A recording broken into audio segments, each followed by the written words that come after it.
What if I told you that the most shocking moments in Game of Thrones, the Red Wedding, the betrayal of kings, the collapse of entire dynasties, none of it was invented from scratch?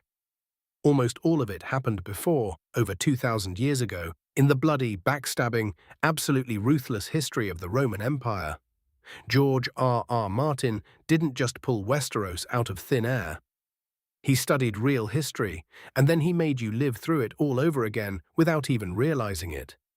So today, we're going to break down exactly how ancient Rome built the foundation for one of the greatest fantasy worlds ever created. And honestly, by the end of this video, you'll never watch Game of Thrones the same way again. Before we dive in, do me a favor. If you're into history, storytelling, or just love having your mind blown by connections you never noticed, hit that subscribe button. It genuinely helps the channel grow, and I promise you this one's going to be worth it. Let's start with the big one, the parallel that's almost impossible to ignore once you see it. The Roman civil wars and the War of the Five Kings. After the death of Julius Caesar in 44 BC, Rome didn't just mourn and move on. It shattered. Octavian, Mark Antony, Lepidus, Brutus, Cassius, all of them scrambled for power, forming alliances, breaking them, and waging devastating wars across the Mediterranean. The Second Triumvirate turned on itself. Former allies became mortal enemies. Loyalty was a currency that everyone spent, but nobody actually had. Now think about what happens in Westeros after Robert Baratheon dies. 5 kings rise almost simultaneously. Joffrey clings to the Iron Throne. Renly and Stannis Baratheon each claim it for themselves. Robb Stark declares northern independence. Balon Greyjoy launches his own rebellion. It's chaos. It's a power vacuum where every ambitious man with an army thinks he deserves to rule. That's not just similar to Rome's civil wars, that is Rome's civil wars repackaged in fur cloaks and castle walls. Martin took that fundamental truth about human nature, that when a strong ruler falls, the wolves come out, and he translated it perfectly into his fictional world. Now let's talk about the moment that traumatized an entire generation of television viewers. The Red Wedding. Robb Stark, his mother Catelyn, and his army are slaughtered at what was supposed to be a celebration under the sacred protection of guest right. It's a betrayal so complete, so horrifying, that people genuinely could not believe what they were watching. But here's the thing, Julius Caesar probably felt the exact same way on March 15, 44 BC. Caesar walked into the Roman Senate, a place of law, governance, and supposed civilized discourse, and was stabbed 23 times by men he considered allies. Brutus, one of his closest confidants, was among the assassins. The phrase "et tu, Brute" captures that exact same gut punch of personal betrayal that Catelyn Stark feels when she sees Roose Bolton reveal his chainmail. Martin has spoken openly about how history's great betrayals fascinated him, and Caesar's assassination is perhaps the most famous betrayal in all of Western civilization. The Red Wedding takes that concept and amplifies it by adding the violation of guest right, a sacred tradition in Westeros. But the emotional core is identical.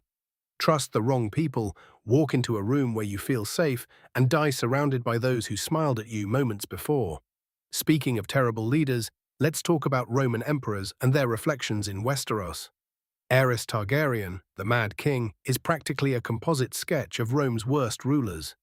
Caligula, who reigned from 37 to 41 AD, started as a promising young emperor before descending into paranoia, cruelty, and what many historians describe as outright madness. He allegedly planned to make his horse a consul. He executed people on whims. He believed himself a living god. Sound familiar? Aerys went from a charming young king to a man who burned people alive with wildfire while whispering, "Burn them all." The trajectory is almost identical. A ruler corrupted absolutely by absolute power. And then there's Joffrey Baratheon, who mirrors the young Emperor Commodus, who ruled from 180 to 192 AD. Commodus inherited an empire from his far more capable father, Marcus Aurelius, and proceeded to treat the position like a personal playground. He fought in gladiatorial games, made absurd demands, and terrorized the Senate. Joffrey inherited Robert's throne and immediately began tormenting everyone around him. from Sansa Stark to his own advisors. Both were young men with unlimited power and absolutely zero wisdom, and both met violent ends at the hands of those who could no longer tolerate their cruelty. Commodus was strangled by his wrestling partner in a conspiracy. Joffrey was poisoned at his own wedding. History doesn't repeat, but it certainly rhymes.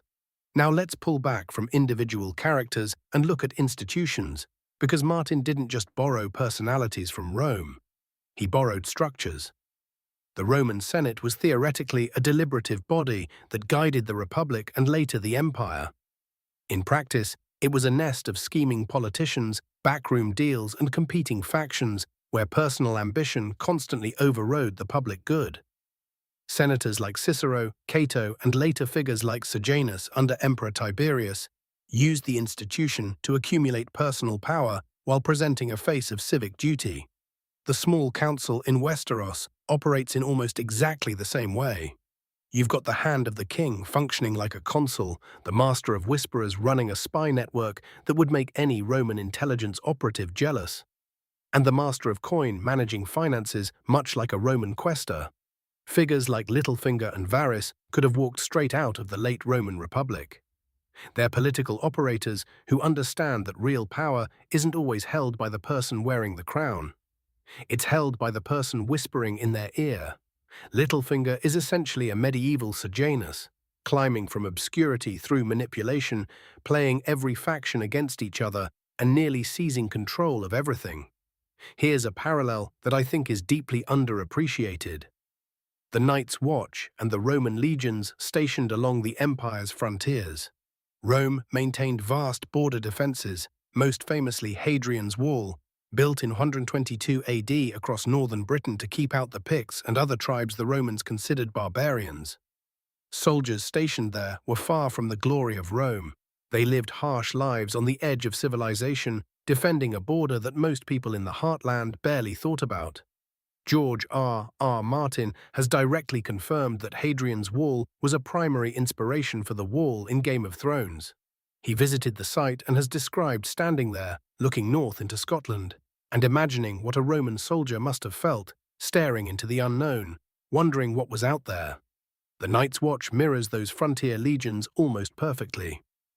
They're forgotten men guarding a boundary that the rest of the realm considers irrelevant. They take vows. They give up lands, titles, and families.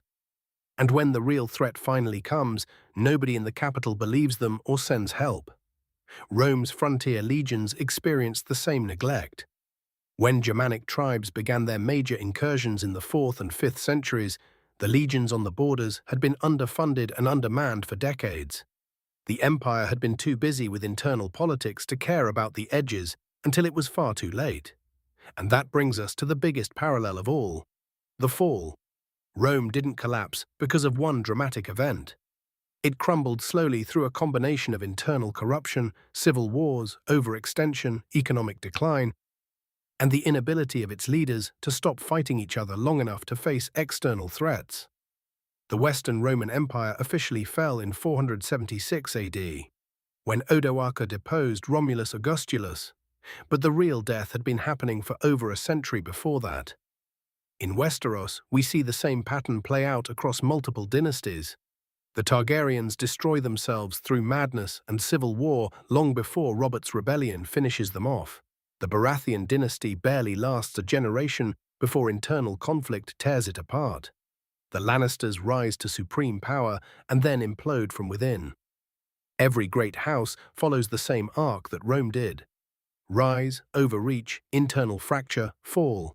Martin has said that he's less interested in the moment the hero wins the throne and far more interested in what happens afterward, the messy, unglamorous, and often tragic reality of governing. That's a fundamentally Roman concern. Rome's greatest challenge was never conquering territory. It was holding everything together once the conquering was done.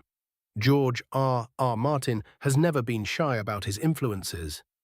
In interviews, he's cited the Wars of the Roses as a primary inspiration, but he's also repeatedly pointed to Roman history and classical antiquity as foundational to his world-building. He's described himself as someone who reads voraciously about real history and then asks the question, what if this happened in a world with dragons? The genius of his approach is that he doesn't just copy events. He understands the underlying human dynamics, the greed, the fear, the desperate clinging to power, and he rebuilds those dynamics in a fantasy setting where they feel both fresh and hauntingly familiar. That's why Game of Thrones resonates so deeply. It's not just a fantasy story, it's our story. It's the same story humanity has been telling itself for thousands of years, from the marble halls of the Roman Senate to the iron corridors of the Red Keep.